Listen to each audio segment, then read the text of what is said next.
I mean, at home it felt like everybody was talking about Vegas. There were so many people that were saying they're going to come out here, and I didn't know whether that was because you're in that bubble and it feels like there's a lot, whereas I've come out here and it feels like every other person you see has got a rugby league top on. Like everybody, it's unreal the following that's come out here, especially, you know, following from back home. Not just Warrington and Wigan fans. I've seen all different types of clubs out here, you know, even Widnes, Hull, all sorts that have come out to just be part of this occasion. So for me, it's massive for rugby league. Yeah, you've just been telling a couple of Wembley, haven't you? You realised that it's out of a dream, really. You played in World Cup, Super League Grand Finals. Where would this rank in terms of big game for your long career? I think we all know this is going to be big, but I think when we look back, it'll probably end up being bigger than we even anticipate. I just think this is a real key point in the sports timeline. It's a massive point in our women's international development. More so for us individually in terms of where we're at, you know, ranking where we're at really outside of a World Cup, proving that all the hard work we're doing back home to develop the women's game is paying off. And then obviously from a sport perspective, bringing it to somewhere like Las Vegas where it isn't a rugby league place, but proving that it can take off in a space like this with the investment it's had, then yeah, for me I think this is huge. So on a personal level, this game means a lot. To perform on the biggest stage in front of all these fans with all the thing around it, on a personal level I want to make sure I'm at my best, but from a team perspective we know we've got to be at our best, and nothing less than our best is good enough. What do you think about the American market? They don't have women's contact sport. What do you think they'll make of, you know, this game between you guys and the Jillaroos?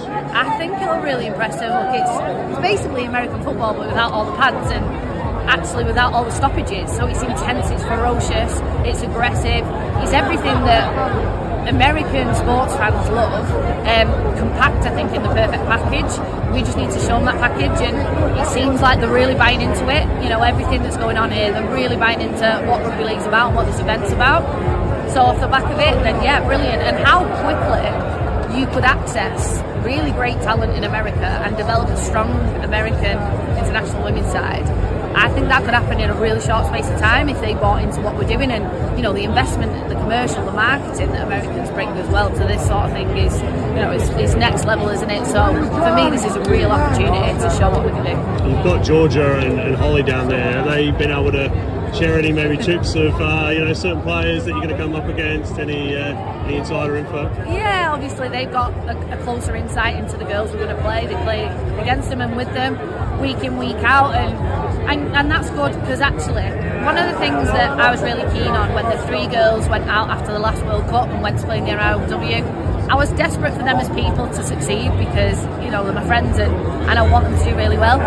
But on another level, for Women's Super League and for England women's side, I wanted to prove that our best can basically work it out there, and all three of them selected week in, week out, performed incredibly well and matched it with the best, and you know, that gives me confidence in our England side that, you know, our players can do that, and Georgia and Holly are going to be pivotal to our performance this weekend, and their insight into the opposition is always going to be helpful.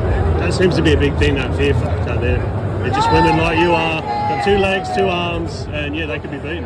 Yeah, I know, and look, I would never disrespect the Australian team because they're champions for a reason, and what they deliver on field is fantastic. But they basically are just going to be 13 women in the opposition team, and they're human and they can be beaten. We need to believe that. We can't put them on a pedestal. We need to respect them for what they've done, but we can't put them on a pedestal because we need to go out there believing that we can win and we can get a result out of this. We will have to be our best to do that. We know that and we're ready for it.